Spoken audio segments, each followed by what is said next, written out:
Welcome everyone to another exciting episode of Your Voice. I'm your host, Noshin Khurram. In today's episode, we'll take you through the highlights of the Nikki Hea fundraiser, SIAEA Annual Gala Society of Indo-American Engineers and Architects, the Chicago South Asian Film Festival, GoPio Conference interview, and Export Promotion Council of Indian Handicrafts. Nikki Hea is a Republican candidate for governor of South Carolina. The fundraiser was hosted by Arthur Kapoor, president of the Indian Republican Committee of New Jersey. The fundraiser was held at the Bridgewater Marriott in Bridgewater, New Jersey. It's a pleasure to have Governor Nikki Hea in New Jersey. We have been supportive and we will always support her. This is a big event. We are so honored to have her here in New Jersey, and we wish the best for Governor Hea and for more and better things to happen. Today we're hosting Governor Nikki Hea from South Carolina. Governor Hea is a tremendous supporter of the Indian community. She's one of us, and that is the reason we're holding this very special event and welcoming her to New Jersey and honoring her to be the first female Indian governor of the state of South Carolina. Governor Nikki Hea, welcome to New Jersey. We're very proud to have you over here, and we're very proud for where you are. We'd like to know, what do you feel is the most important thing you've accomplished? I think the focus has always been on jobs and trying to make sure that we focus on that. But we've had, not only have I gotten a good cabinet in South Carolina, but we are recruiting at least 2 announcements a week in terms of manufacturing jobs to South Carolina. We passed tort reform this year. Now every legislator has to vote on the record, including showing their votes on every section of the budget, so we now see their spending habits. We have voter ID that we passed, so they have to show picture ID before they can vote. We passed illegal immigration reform. We continue to do a lot of things, but more importantly, we're focused on businesses and bringing industry to South Carolina. And we are watching manufacturing, automotive, research and development, aerospace jobs coming to South Carolina, and we're taking them. Congratulations. And what is the one thing you would recommend to the other governors of the country?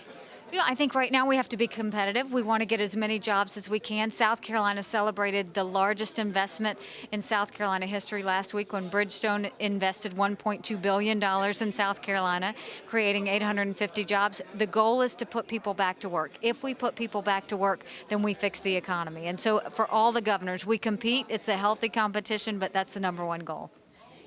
As a woman who has accomplished so much, what is the one message you'd like to give to the other women out there in the industry?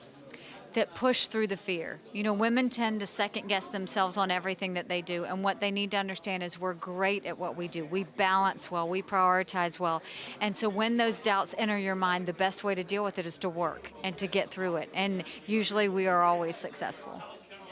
Besides just being a good governor, a woman, you're a mother, and we're so proud of that. You have 2 kids, 1 teenager. How do you manage it? If I'm a good mom, if I'm a good wife, I'll be a great governor. Family is always first. It's my priority. Taking care of my parents, whether it's making sure my husband's okay or taking care of the kids. If family is okay, I can be a good governor. And so I do it just like every other woman. We balance, we prioritize, but in the end, we make sure that if family's first, then everything else falls into line. You are so correct in saying that.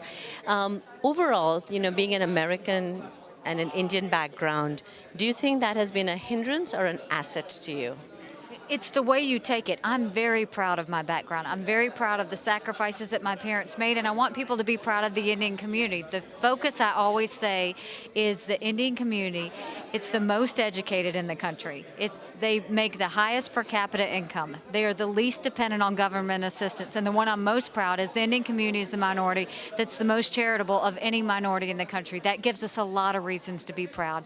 We know we're good in medicine. We know we're good in business. We know we're good in education. But when you see that we have really earned our respect in this country, it's something we should all be very proud of. One thing, on healthcare, as you know, that has been a focus in our country and through the doldrums and where we're going to go. What is your stand on it? You know, a federal health care plan is not the answer because all we're going to do is take people off the private sector and put them on the government dole. The focus is how do we get the most health with the least amount of money. In our country, we have seen people divorce themselves from the cost of health care. They no longer look at the costs. If we suddenly treated it like when we go to take our car to the auto shop and we got a bill before we paid it and we saw and decided what we needed, we'd see that about 40% of those services aren't really needed. Our focus now needs to be on getting people healthy and making sure that we allow insurance companies to cross state lines so that insurance is competitive, making sure that we have a good relationship from the patient to the doctor and the doctor to the insurance company. Those are the answers. The federal government's not the answer. They always are too expensive and they take too much time. When we come back, we will go to the studios for a quick interview with the members of Society of Indo-American Engineers and Architects and the Chicago South Asian Film Festival. Keep it locked to Your Voice.